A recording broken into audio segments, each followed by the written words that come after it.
नमस्कार।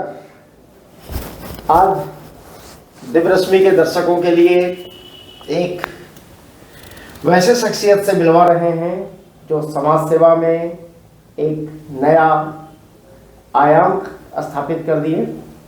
इन्होंने economical employment के तरफ युवाओं को जोड़ा है और समाज सेवा से राजनीतिक दल के द्वारा जो जनता के हित में काम नहीं किए जा रहे हैं उसके लिए इन्होंने एक पॉलिटिकल पार्टी का गठन किया जिसको जागरूक जनता पार्टी के नाम से जानते हैं। आइए स्वागत करते हैं डॉक्टर मिथिलेश चौबे जी का। स्वागत है सर आपका दिव्यरश्मि चैनल में। जी बहुत बहुत धन्यवाद। आपके दर्शकों को भी नमस्कार प्रणाम। आखिर क्या वजह रही कि आपने समाज सेवा से आकर सीधे राजनीति में प्रवेश कर दिया और उसमें भी एक पॉलिटिकल पार्टी का निर्माण किया और कई चुनावों में भी आपका पार्टिसिपेशन रहा है? देखिए, समाज सेवा और पॉलिटिकल पार्टी माने राजनीति बराबर है। अब आदमी का सोच बदल गया है। धर्म की बात जब होती है तो राजनीति से बड़ा कोई धर्म नहीं, चूँकि राजनीति किया जाता है समाज सेवा और समाज को सही तरीके से संचालित करने के लिए। समाज सेवा का मतलब ये नहीं है कि गलत लोगों का साथ देंगे हम। समाज सेवा का मतलब नहीं गलत कार्य करेंगे, और राजनीति का मतलब ही यह नहीं है कि हम गलत का साथ दें और गलत कार्य करें या गलत का समर्थन करें या गलत विचार बनाएं। तो दोनों एक ही है। अब फर्क यह है कि मतलब अभी जो समाज सेवा का दृष्टिकोण बदला हुआ है कि आप एनजीओ के माध्यम से, एक संगठन के माध्यम से नॉन पॉलिटिकल वर्क कर रहे हैं, और एक जो है आपने एक बैनर बना लिया और उसको भारत निर्वाचन आयोग में आपने रजिस्टर्ड करा लिया। उसके बाद आप चुनाव लड़ेंगे, चुनाव लड़ने के बाद में संवैधानिक तौर पर जीतेंगे तो आप पद पर जाकर के अपने से कानून बना सकते हैं। फर्क इतना ही है। राजनीति का अर्थ ही धर्म की स्थापना है, नहीं तो महाभारत युद्ध नहीं होता। जी जी निश्चित, क्योंकि धर्म को स्थापित करने के लिए ही भगवान श्री कृष्ण ने पूरा महाभारत कर दिया। जी बिल्कुल बिल्कुल सही बात है। लेकिन भारत में 1947 के बाद से धर्म को समाप्त कर ये छद्म धर्मनिरपेक्ष शब्द गढ़ा गया। क्या ये उचित है?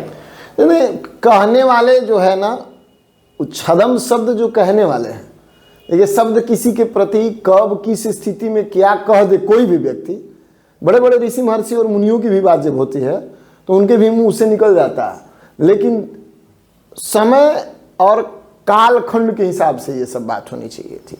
उस समय का जो कालखंड था, जो स्थितियां थी, उसके अनुरूप वहाँ हो सकता है कि वो कहे होंगे। आज की वर्तमान स्थिति जो है ना, राजनीति का मतलब गाली है। कोई अगर कहता है कि भाई आप मेरे साथ राजनीति कर रहे हो, भोजपुरिया भाषा में हम लोग कहते हैं कि अरे छोड़ो ना, ढेर राजनीति मत करो, तार राजनीति हम जानते नहीं। मैंने आप हमारे साथ राजनीति कर रहे हैं। राजनीति का मतलब बिल्कुल गाली, और इस परिस्थिति में ला करके रख देना, लोगों के दिमाग पर यही स्थापित कर देना, इसमें सारा श्रेय जाता है पॉलिटिकल पार्टी के राजनेताओं का। तो सर, राजनीति में गंदे लोगों का प्रवेश जी जो हुआ जी, उसका मेन वजह है कि अच्छे लोग राजनीति से दूर हो गए। जी बिल्कुल। तो जब अच्छे लोग राजनीति में नहीं रहेंगे तो गंदे लोग तो हावी होंगे ही। जी बिल्कुल होंगे। तो क्या अच्छे लोगों को राजनीति में नहीं आनी चाहिए? अच्छे लोगों को ही राजनीति में आनी चाहिए, अच्छे लोगों को ही राजनीति करनी चाहिए। पढ़े लिखे बुद्धिजीवी विद्वान व्यक्ति को ही राजनीति करनी चाहिए, धर्मशास्त्र ही कहता है। लेकिन क्या करिएगा, सत्ता का सुख और सत्ता का भोग ये जो है लोगों को आकर्षित करता है। तब कंस जैसा व्यक्ति अपने पिता पर, ये राजनीति के तहत ही, राज सुख भोगने के लिए अपने पिता उग्रसेन पर शक्ति का प्रदर्शन करके उन्हें जेल में डाल देता है। लेकिन एक राजनीति आपका कलयुग में भी रहा, जब आचार्य चाणक्य मगध के साम्राज्य को के महामंत्री और स्थापना करने वाले जी मगध के किले से 6 किलोमीटर की दूरी पे कुटिया में रहते थे। जी। लेकिन क्या आज के नेता उस प्रकार का निर्वासित जीवन जीना पसंद करेंगे? नहीं, देखिए मैं क्या बताया इस पर, मैं पहले ही बताया कि कालखंड थी उस समय बैलगाड़ियां थी, उस समय घोड़ा गाड़ी से चला करते थे लोग, उस समय भाला तलवार और से लड़ाइयाँ होती थी। वहाँ इतने मात्रा में जो है ईंट का बना हुआ घर नहीं हुआ करता था। ईंट के घर बनवाने पर भी दोष लगता था कि हमारे घर में, जैसे कैसे देखे होंगे कि हमारा शुक्र मान है, शनिवार को मान है, हम लोगों के कुल मान ये है, हम फलाना चीज़ नहीं करते हैं, हमारे यहाँ फलाना की खेती नहीं होती है। उस तरीका से लोग ईंट का घर बनवाने में भी बहुत सारा भेद था। ठीक है, तो वो दौर अलग था। और चंद्रगुप्त को ढूंढने की, घनानंद की साम्राज्य को विस्थापित कर देने की, उसको समाप्त कर देने का संकल्प था चाणक्य के अंदर। अभी देखिए ना, ऐसी बहुत सारी घटनाएं हुई है, आधुनिक तौर पर हुई है। दिल्ली में भी जो सत्ता में बैठे हुए लोग हैं, जिनकी सरकार है, तो उन लोगों ने भी एक आंदोलन करके लेके आया, सत्ता परिवर्तन होती थी। इंदिरा गांधी जी का भी जो है सत्ता गया हुआ था, जन आंदोलन हुआ था। तो काल चक्र जो है, जो कालखंड है, जो समय है, उसके अनुरूप जो है इस तरीके का माने युगों युगों तक आंदोलन होते रहेगा और सत्ता परिवर्तन होती रहेगी। और जो भी दुराचारी है, अत्याचारी है या घमंडी है शासक, उनका सत्ता लुप्त होगा ही। ये जिस समय आचार्य चाणक्य मगध में सत्ता परिवर्तन किए, धनानंद का जो कालखंड था, क्या आपको नहीं लगता कि वर्तमान शासन व्यवस्था जो बिहार की है, मगध की है, वो धनानंद से अलग नहीं है? देखिए, लगता है, इसमें कोई दो मत नहीं है। यहाँ शिक्षा लेने के लिए यहाँ के लोग मजबूर हैं दूसरे राज्यों में जाकर के शिक्षा लेने के लिए। शिक्षा लेने के बाद रोजगार की बात करें तो रोजगार के लिए भी दूसरे प्रदेश में जाने के लिए मजबूर हैं। और स्वास्थ्य पे भी जब बात आती है तो स्वास्थ्य के लिए भी आपको दूसरे प्रदेश में ही भटक के जाना है। यहाँ के राजनेता भी भटक के जाते हैं, यहाँ से ही नहीं विदेश में भी जाते हैं, मतलब खाली इंडिया में नहीं, विदेश भी चले जाते हैं। तो और सुरक्षा की बात करें तो सुरक्षा भी राम भरोसे चल रहा है। तो स्वाभाविक बात है कि यहाँ जब शिक्षा, रोजगार, स्वास्थ्य, सुरक्षा, ये सारी व्यवस्थाएं अगर नहीं है तो घनानंद से भी बदतर स्थिति है। यहाँ क्या है कि अपना काम बनता, भाड़ में जाए जनता। बिहार आज के दिन में स्लैब ट्रेड का एक बड़ा सा अड्डा बन चुका है। जी बिल्कुल। 1990 के बाद से अगर देखा जाए तो भारत का शायद ही कोई ऐसा प्रदेश होगा जहां के बिहार के मजदूर नहीं होंगे। जी। तो बिहार के नेताओं ने मजदूर सप्लाई करने का ठेका ले रखा है एक तरह से। जी। तो जी। इनकी समाप्ति के लिए, इनके नाश के लिए पॉलिटिकल पार्टियों को आगे आना पड़ेगा। हाँ, पॉलिटिकल पार्टियां तो आगे आ ही रही हैं, लेकिन इन नेताओं ने, और देखिए वर्तमान में अभी जो सत्ता केंद्र में है, उस सत्ता के साथ में यहाँ के मुख्यमंत्री नीतीश कुमार जी सरकार चलाए, और उस जो गठबंधन की सरकार में बैठे हुए, अभी तो राज्यसभा से जाकर के सुशील मोदी बैठे हुए हैं केंद्र में, उन्होंने कहा था कि मुझे गर्व है कि बिहार से लोग मजदूर सब की मांग करते हैं, हमसे लोग अपेक्षा रखते हैं दूसरे प्रदेश के लोग। कोविड-19 में जब मजदूर वापस आए थे तो ये कितना शर्मसार बात है। लेकिन उसी शर्मसार बात को क्या करते हैं, वो खुशी में तब्दील कर देते हैं। जनता को जाति धर्म संप्रदाय की चाशनी में डुबा दिए हैं। कुछ वर्ग ऐसा है जो एक पांव पर खड़ा होने के लिए तैयार है, कुछ वर्ग ऐसा है जो जाति के नाम पर मर मिटने के लिए तैयार है।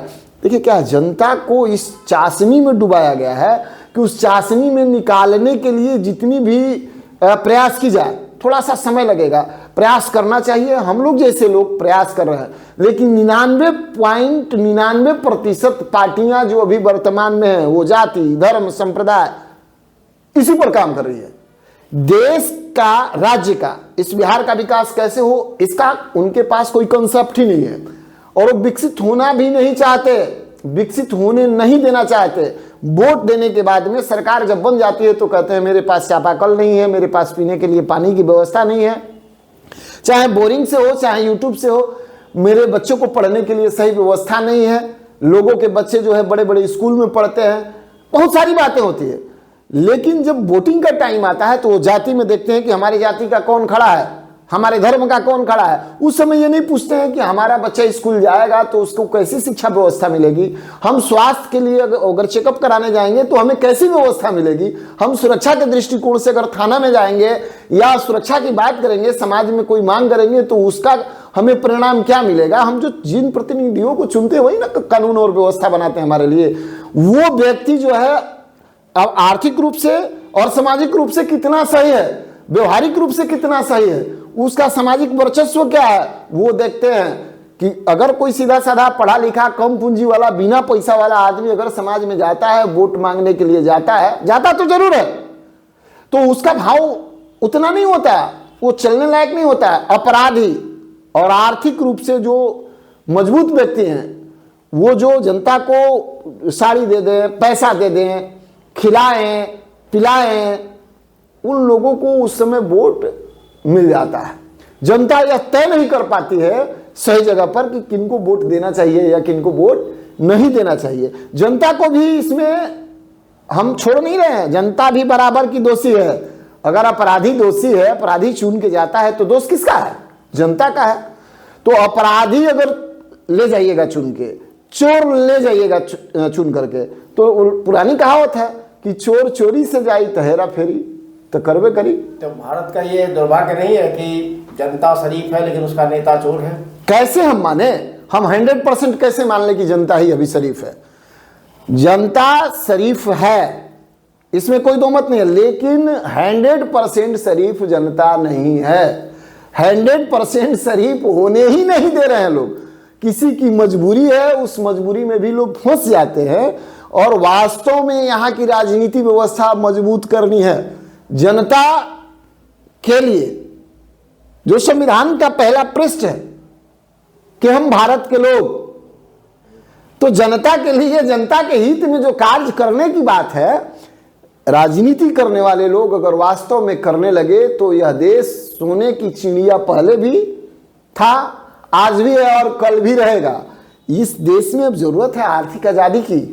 इस देश में जरूरत है, जब आर्थिक आजादी दिलाइएगा, जब आर्थिक रूप से पिछड़ा हुआ व्यक्ति अपने परिवार में, किसी भी जाति धर्म की बात मैं कर रहा हूं, अगर 4 भाई है तो 4 भाई में आर्थिक रूप से पिछड़ा हुआ व्यक्ति बराबरी में खड़ा नहीं हो सकता।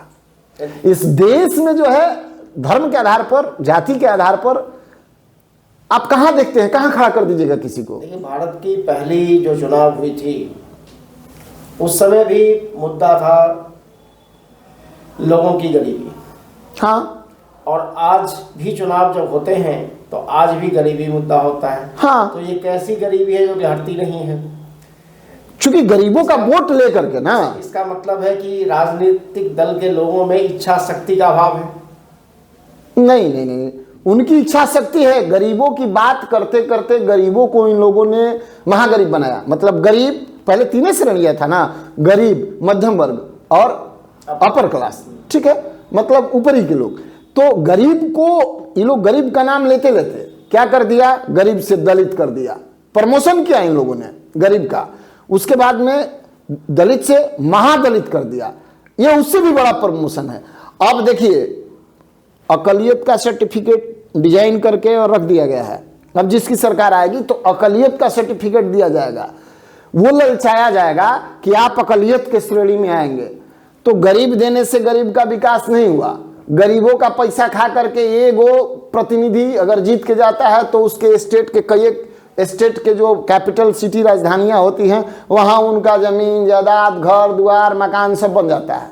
लेकिन वोट देने वाला वही गरीब व्यक्ति, वो गरीब से दलित होता है, दलित से महादलित में पहुंच जाता है। ये दुर्भाग्यपूर्ण बात है। और ये सोचना उस नेता से ज्यादा इस व्यक्ति को होगा जो वोट दे करके, जो गरीब वोट दे करके उसे जिताया है।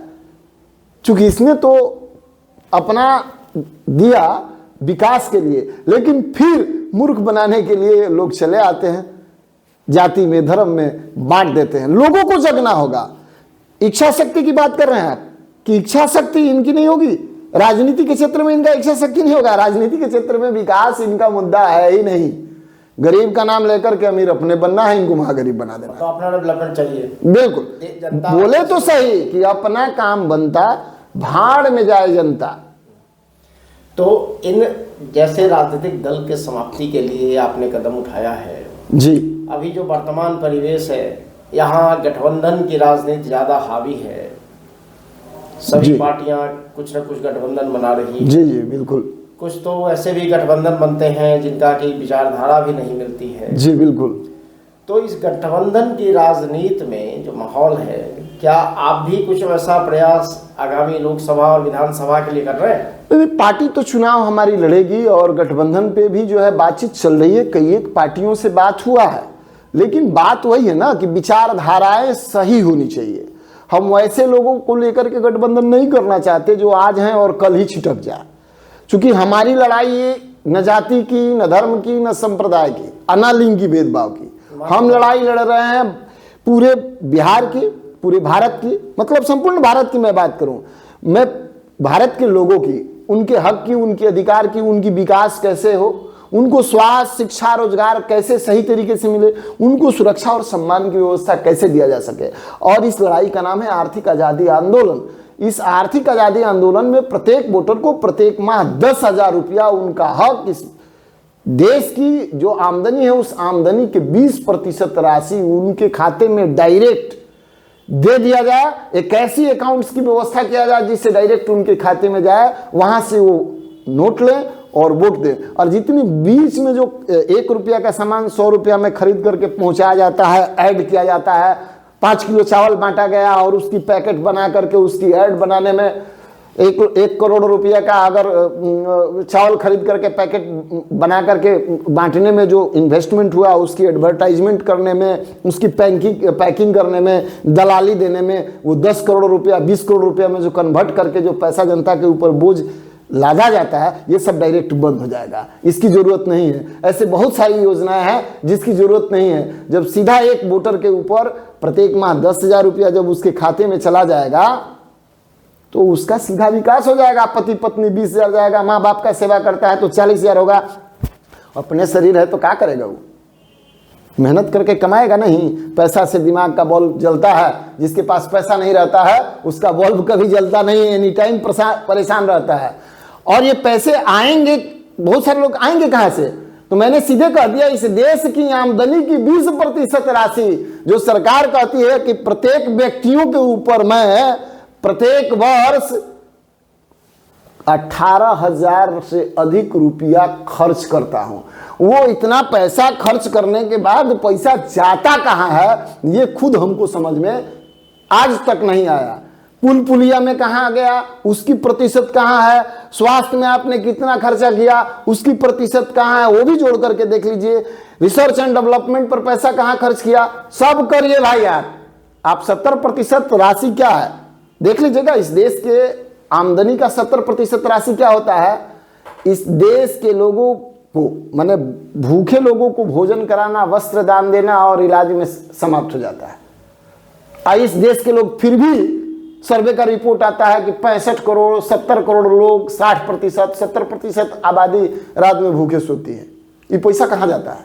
ये वर्तमान समय में नेताओं ने एक लगा दिया कि रोड बनाना, सड़क बनाना, पुल बनाना, पुलिया बनाना, इनके निजी दलाल कमाते हैं भाई। ये विकास का माध्यम है।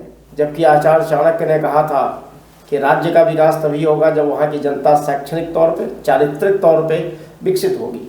शैक्षणिक तौर पे, चारित्रिक तौर पर विकसित होना, बिल्कुल उन्होंने सही कहा था। ये डेवलपमेंट है। हाँ बिल्कुल उन्होंने सही कहा था, क्योंकि जो लोग शिक्षित होंगे, चरित्रवान होंगे, तो चरित्र ऐसे नहीं बनता। चरित्र बनाने के लिए, शिक्षा के बाद चरित्र बनाने के लिए रोजगार देना होता है आपको। जब रोजगार में रहिएगा, आपका समय व्यर्थ रहेगा, तो खाली दिमाग, लोग कहते हैं ना शैतान का दिमाग, तो जब आप काम में व्यस्त रहिएगा तो आपका चरित्र बचने का 100% चांस है।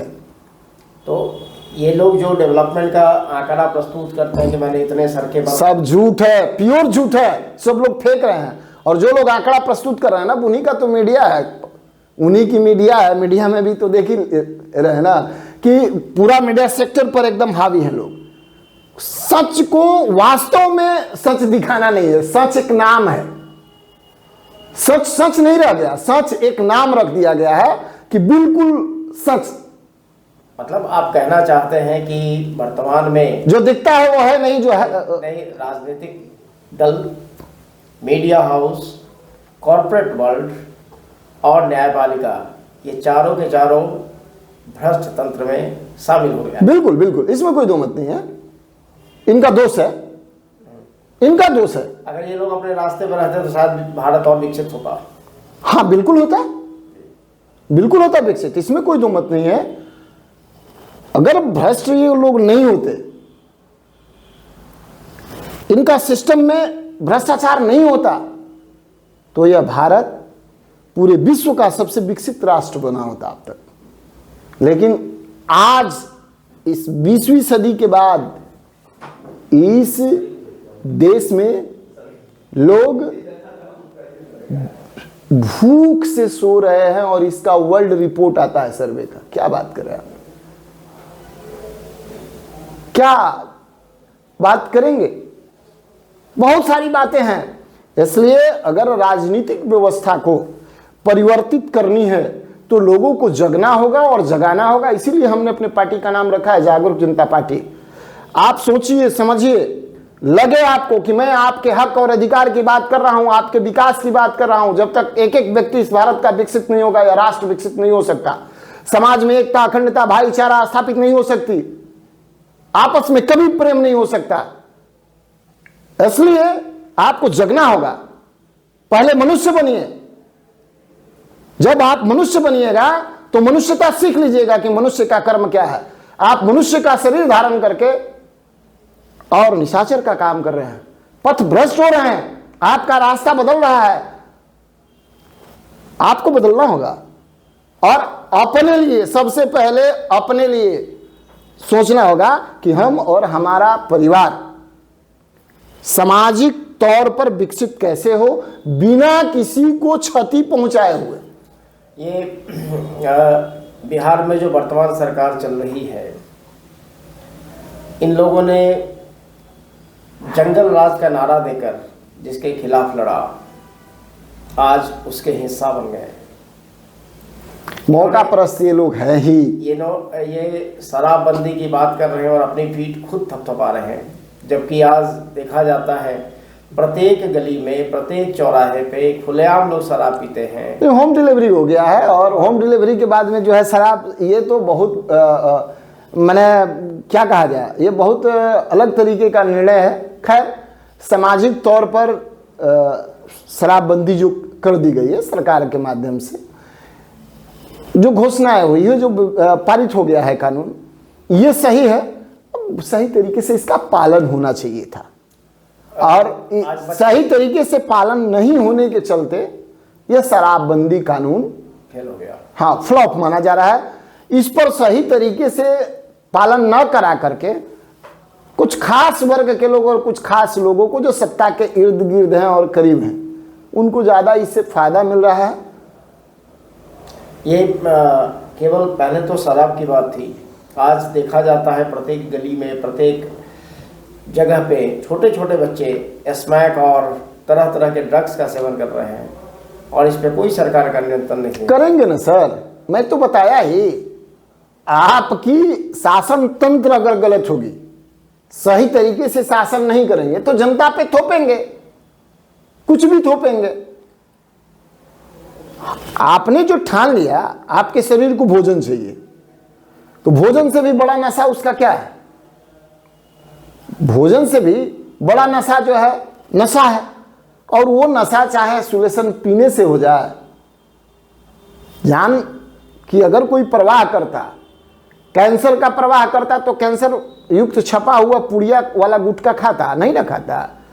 तो उसी तरीका से उस नशा का आदी है, और चाहे वो हीरोइन से उसको नशा मिल जाए, सुलेसन पी लेने से नशा मिल जाए, या कोई कॉफ सिरप पी लेने से उसको नशा मिल जाए, होम्योपैथिक की पूरी बोतल घटक लेने से उसको नशा मिल जाए, वो तो नशा करेगा। आपने अगर नशा के खिलाफ आंदोलन चलाया तो उस नशेड़ियों के लिए या लोगों को नशा मुक्त रहने के लिए आपने क्या किया? ये बिहार में अभी जैसे सीधी बात है, उसका एक उदाहरण होता है कि आपने किसी को भोज पे बुलाया, और भोज पर जब आपने किसी को बुलाया तो अपने श्रद्धानुसार कम से कम भर पेट भोजन, चाहे वो रोटी सब्जी हो, पूरी सब्जी हो, कुछ भी तो कराएंगे ना। लेकिन आपने भोजन पर आमंत्रित कर लिया, निमंत्रण तो दे दिया लोगों को बुलाने का, लेकिन भोजन नहीं कराया। बस ये मामला है। ये सरकार को सोचनी चाहिए कि मैं कोई कानून लाता हूं तो उसकी प्रतिक्रिया का जवाब मेरे पास कैसे होगा, मैं कैसे उसको रोकूंगा। ये सरकार खाली आनंद फानंद में आते हैं लोग, और बस आज 12 बजे रात के बाद में जो है फलाना लीगल टेंडर नहीं रहेगा, फलाना कानून लागू हो गया, ऐसे नहीं होता है भाई। ये बिहार में भी सबसे ज़्यादा शिक्षकों की बहाली हो रही है और शिक्षक बहाल हो रहे हैं, लेकिन जो बिहार के सरकारी विद्यालयों का शिक्षा का स्तर है वो इतना निम्न स्तर पे है कि बच्चे शिक्षित ही नहीं हो रहे हैं।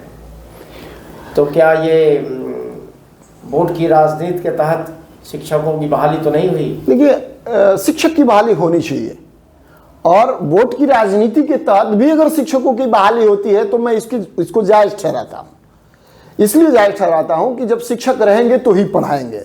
अब उसकी व्यवस्था की बात कर ली जाए तो व्यवस्था बेहतरीन होनी चाहिए, और वास्तव में महीने दिन पर बच्चा कितना बढ़िया पढ़ा, कितना बढ़िया होमवर्क किया, कितनी बढ़िया जो है उसकी एजुकेशन शिक्षकों ने दिया, इसकी जो है विशेष सरकार को निगरानी करनी चाहिए। व्यवस्था से लेकर जो व्यवस्था है उस व्यवस्था पर विशेष नजर बनाए रखना है। बच्चे को पढ़ने में क्या दिक्कत हो रही है और पढ़ाने वाले क्या दिक्कत कर रहे हैं, या पढ़ाने वाले को भी क्या दिक्कत है पढ़ाने में, क्यों यह स्कूल विकसित नहीं हो पा रहा है, शिक्षा के मामले में क्यों आगे नहीं बढ़ पा रहा है, यहाँ के बच्चे निम्न स्तर पर क्यों पहुंचे हुए हैं, यह सोचना सरकारी जो डिपार्टमेंट है, जो सरकार है, इसका दायित्व है। और सरकार इस बात को नहीं सोचती है, नहीं समझती है, तो स्वाभाविक बात है कि विकास नहीं होगा। हो हल्ला होंगे, कितने सेक्रेटरी आएंगे और कितने सेक्रेटरी जाएंगे, कोई वादा होने वाला नहीं है। और राजनीति की बात है तो सब कोई चाहता है कि राजनीति ऐसे ही हो, चूंकि मास्टर साहब लोग वोट दिलवाते हैं, स्कूल में बकरी चलाने वाले भी लोग जो है शिक्षक बने हुए हैं। बहुत सारे शिक्षक वैसे हैं जिनको बहुत कुछ नहीं आता है। खैर, अब ये सब कहना ठीक नहीं होगा, बीपीएससी से लोग सेलेक्ट करके अभी आए हुए हैं, तो ये सब कहना ठीक नहीं होगा। लेकिन हाँ, शिक्षक की बहाली जो प्रक्रिया है जायज ही है कुल मिलाकर के। अब व्यवस्था परिवर्तित होनी चाहिए। व्यवस्था जो है सबके लिए, ये सामाजिक व्यवस्था, इस पर सरकार को विशेष करके ध्यान देना चाहिए। 1990 के पहले बिहार में 800 से ज़्यादा फैक्ट्रियाँ कार्यरत थी। जी थी। परंतु आज वर्तमान में 8 फैक्ट्रियाँ भी नहीं चल रही हैं। देखिए, ये जंगल राज का दिन जो रहा, उतनी फैक्ट्रियाँ बंद हो गई जी। तो इसके लिए आप लोगों का क्या है? मैं कहता हूं कि ये तो चालू होनी चाहिए, यहाँ के उद्योग धंधे बढ़ने चाहिए। मैंने शुरू में ही कहा कि स्वास्थ्य, शिक्षा, रोजगार ये सब राम भरोसे चल रहा है, अपने पर आश्रित नहीं है, और आश्रित करने की इनकी मंशा भी नहीं है। मंशा भी होनी चाहिए ना, ये मंशा नहीं है इनके। राज्य में जो अधिक पैसा थोड़ा सा अगर कमाने लगा, उनसे रंगदारी आज भी मांगी जाती है, अपहरण हो जाता है, लूट हो जाती है, हत्या हो जाती है, बहुत सारे ऐसे मुद्दे हैं।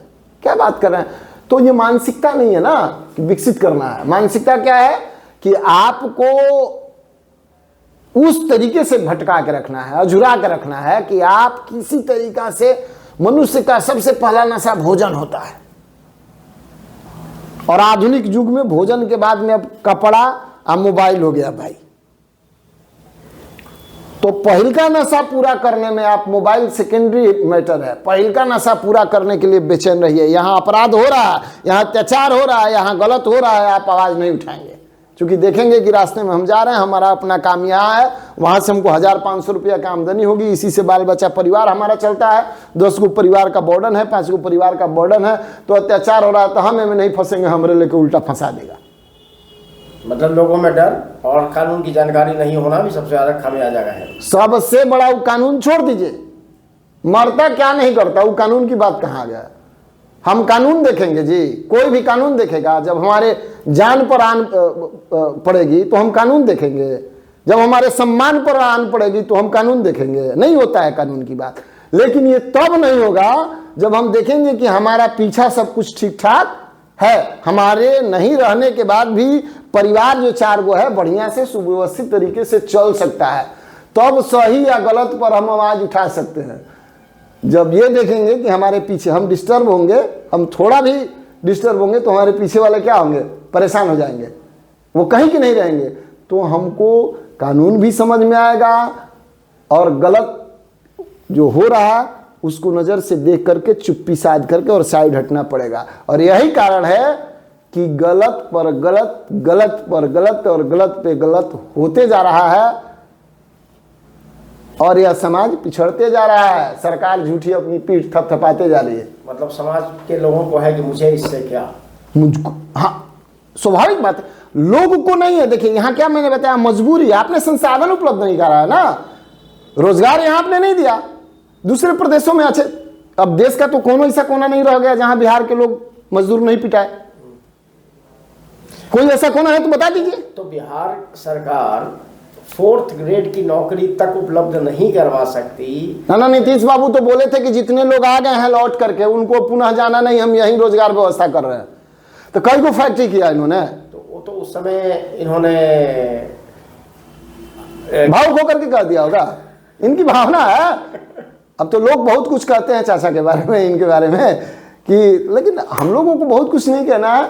सीधी बात है कि बिहार की जो अव्यवस्था है उसको सुव्यवस्थित करना है। इनके रीजन में भी कुछ काम हुए हैं जो जिनकी व्यवस्थाएं थी, जिसके स्पेशलाइजेशन में थे ये, इनका दिल दिमाग उस समय ठीक था, इन्होंने कुछ किया। 5 वर्षीय कार्यक्रम जो इनका रहा वो ठीक ठाक रहा। बाद बाकी ये काजल के काल कोठरी में पूरे तरीके से लपेटा गए हैं, पूरा का पूरा इनका बदन लपेटा गया है वो काजल में। काजल वाली काल कोठरी जानते हैं ना राजनीति का, तो उसके पूरे मतलब ये कोठरी में इनका लपेटा गया है पूरा शरीर। अब अपने से जो कहना है ये कहे, बिहार की जनता करे भी तो क्या करे, बिहार की जनता करे भी तो क्या करे, वोट देती है किसी और को, किसी को भी वोट दे, लेकिन सरकार इन्हीं का बनेगा, मुख्यमंत्री ये बनेंगे। अब विकल्प के तौर पर तीसरे पार्टियों को आना पड़ेगा। ये जितनी पार्टियां हैं, भारतीय जनता पार्टी, बीजेपी की मैं बात कर रहा हूं, कांग्रेस की मैं बात कर रहा हूं, मैं आरजेडी की बात कर रहा हूं, जदयू की मैं बात कर रहा हूं, ये जितने लेफ्ट शिफ्ट वाले हैं इन सबको हटा करके अब नए लोगों को यहाँ मौका देना होगा। और जब नए लोगों को ये लोग मौका देंगे तभी बिहार के कायाकल्प का कोई बात सोचा जा सकता है। बिहार के लोग बिहार से बाहर जाकर के, मैं ये नहीं कहता हूं कि बिहार से बाहर नहीं जाए, नौकरी पेशा नहीं करें, लेकिन बल्क में जो मजदूर बाहर जाते हैं वो रुकनी चाहिए। और रुकेगी कब? जब इन लोगों की सरकार नहीं होगी और नई सरकार आएगी, जागरूक जनता पार्टी की खास करके जब सरकार आएगी तो बिहार से पलायन रुकेगा, भीख मंगी, भूखमरी समाप्त होगी, क्राइम और करप्शन समाप्त होगा, आपस में प्रेम, भाईचारा, एकता, अखंडता स्थापित होगा, हर घर खुशहाल होगा, हर व्यक्ति खुशहाल होगा। तो उसके लिए क्या इस बार आप 40 लोकसभा सीट पे, जो बिहार में 40 लोकसभा सीट है, अगर बिल्कुल हमारी जो घटक दल होंगे जिस पर अभी बातचीत चल रही है, अगर घटक दल साथ नहीं आते हैं तो हम 40 पर लड़ेंगे। घटक दल अगर साथ आते हैं तो मिलजुल करके चलेंगे, क्योंकि अगर सबका विचारधारा एक हो, जो हम सोचते हैं वही आप ही सोचते हैं, तो कोई दिक्कत नहीं है। क्योंकि अपना विचार क्या है कि विधायक, सांसद और मुख्यमंत्री बनकर के लूटना नहीं, अपना विचार सीधा है, सेवा के बदले मेवा की जरूरत नहीं है। नहीं, इसकी क्या जरूरत है भाई? चावल दाल सब्जी हमको खाने की व्यवस्था हो गई है, अभी तक मेहनत करके परिश्रम करके मैंने वैसी व्यवस्था बना लिया है कि जिससे हमको चावल दाल सब्जी पूरे जीवन मिलेगा। और समाज का काम करेंगे तो विकट परिस्थितियों में, अगर सच्चे मन से हम समाज का काम करेंगे तो समाज के लोग भी हमको विकट परिस्थितियों से उठा लेंगे।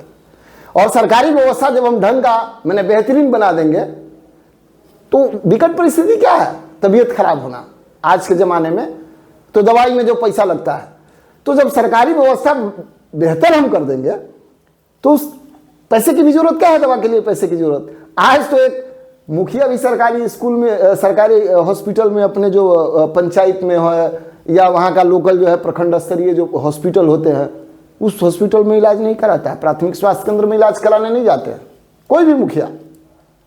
विधायक जी की तो बातें छोड़ दीजिए, अगर विधायक जी अपने क्षेत्र में, अपने हॉस्पिटल में, प्राथमिक स्वास्थ्य केंद्रों में अपने बाल बच्चे परिवार का अगर इलाज कराते, उसी जगह पर उसी स्कूल में बच्चों को पढ़ाते, वहां के सारे ऑफिसर जो भी बुद्धिजीवी लोग अगर पढ़ाते, तो ये स्थिति नहीं होती, विकास होता। एक समय था जबकि सरकारी विद्यालयों में नाम लिखाने के लिए हम लोग उसी में पढ़े हुए थे, हम लोग उसी में पढ़े हुए हैं। सोचना पड़ता था, लोग नामांकन नहीं होता था बिना टेस्ट के, और आज है जी, उसमें जाना नहीं चाहते, लोग जाना नहीं चाहते हैं। सरकारी पढ़ाई और सरकारी दवाई दोनों से विश्वास इन लोगों ने उठा दिया, और उठा करके इसको सबसे बड़ा बिजनेस, सबसे बड़ा कारपोरेट बिजनेस बना दिया। धन्यवाद आपका, आपने अपना कीमती समय दिया। आशा है कि बिहार की बदहाली को समाप्त करके आप एक नया सूरज का उदय करवाएंगे। हमारे दर्शकों की शुभकामना आपके साथ है, हमारा चैनल आपके साथ है। बहुत बहुत आभार आपका। जी, बहुत बहुत धन्यवाद।